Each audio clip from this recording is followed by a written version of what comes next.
नमस्कार, जय हिंद। आज का जो टॉपिक है वो वैदिक सभ्यता है कि इंडस वैली के खत्म होने के पश्चात जैसे इंडस वैली का पतन होता है और नई सभ्यता का जन्म होता है, जैसे कहते हैं हम वैदिक सभ्यता। वैदिक सभ्यता को आर्य सभ्यता के नाम से भी जाना जाता है क्योंकि आर्य जो थे यहाँ के प्रमुख लोगों को आर्य कहा जाता है। मतलब जो उत्तर पश्चिम भारत में जो लोग रह रहे थे उनको आर्य कहा जाता है, जो कि एक नॉर्डिक प्रजाति के लोग थे। ठीक है। अच्छा, ये जो वैदिक जो सभ्यता थी जिसमें कि वेद लिखे गए हैं, ये पूर्णतः ग्रामीण सभ्यता थी, जबकि जो इंडस वैली थी वो नगरीय सभ्यता थी।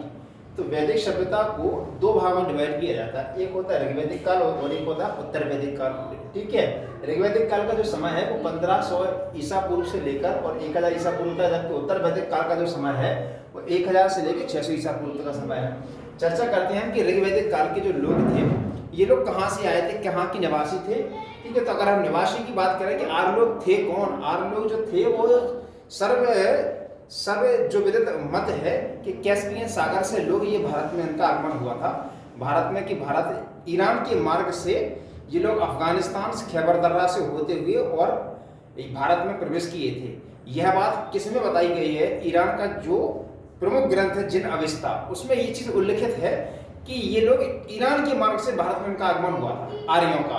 तो इसके बाद कहा जाता है कि यहाँ की जो कहाँ के निवासी थे, कैस्पियन सागर के निवासी थे या फिर यूराल पर्वत के। परंतु जो सर्वविदित मत है वो यही है कि कैस्पियन सागर के ये लोग थे। आर्य लोग जो थे वो कैस्पियन सागर के लोग थे। चर्चा करते हैं कि ऋग्वैदिक काल में राजनीति कैसी थी, किस प्रकार की वहाँ पर राजनीतिक व्यवस्था थी। तो राजनीतिक व्यवस्था की चर्चा करते हैं, यह राजतंत्रात्मक थी, मोनार्की चल रही थी इस समय।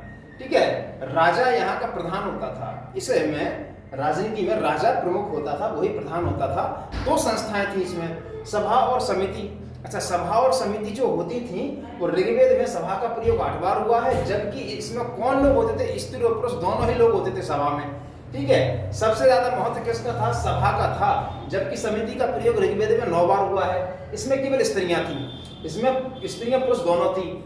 अथर्ववेद क्या कहता है? अथर्ववेद ये कहता है कि सभा और समितियां, जो गौतमी प्रजापति थी उनकी 2 पुत्रियों के नाम, ऐसा अथर्ववेद कहता है कि 2 पुत्रियों का नाम था सभा और समिति। परंतु ऋग्वेद इस प्रकार की 2 संस्थाओं की चर्चा होती है। और क्या था जो ऋग्वेद में, अगर हम इकाइयों की बात करें तो 5 प्रकार की इकाइयां प्रचलित थी। मतलब किस प्रकार से क्रम में बटा हुआ है, मतलब प्रशासन बटा हुआ था। तो कुल, ग्राम, विश्व और जन और राष्ट्र। राष्ट्र जो कि सबसे बड़ी इकाई होती थी, जबकि कुल सबसे छोटी इकाई होती थी। इसके बाद ये तो होगी तुम्हारी किसकी? राजनीतिक व्यवस्था। सामाजिक व्यवस्था कैसी थी, समाज कैसी थी? तो समाज जो थी वो पितृसत्तात्मक थी। समाज कैसी थी कि 4 वर्णों में बटी हुई थी, ब्राह्मण, क्षत्रिय, वैश्य, शूद्र, जो कि कर्म पर आधारित थी। ठीक है। और स्त्रियों की दशा भी यहाँ पर सम्मानीय थी। स्त्रियों को पढ़ने लिखने क्या कहते हैं, भाग यज्ञ में भाग लेने का अधिकार था। इसके बाद बाल विवाह, पर्दा प्रथा का प्रचलन यहाँ पर नहीं था। ये समाज की चर्चा है। धार्मिक स्थिति कैसी थी, धर्म कैसा था?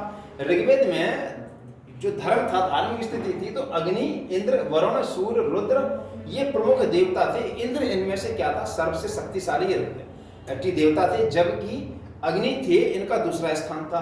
सरस्वती जो नदी थी वो सबसे पवित्र और महत्वपूर्ण नदी थी। ये कुछ चर्चा थी ऋग्वैदिक काल से संबंधित। टॉपिक अगर आपको अच्छा लगा हो तो इसको लाइक करें, सब्सक्राइब करें, अन्य लोगों तक शेयर करें। Thank you. जय हिंद।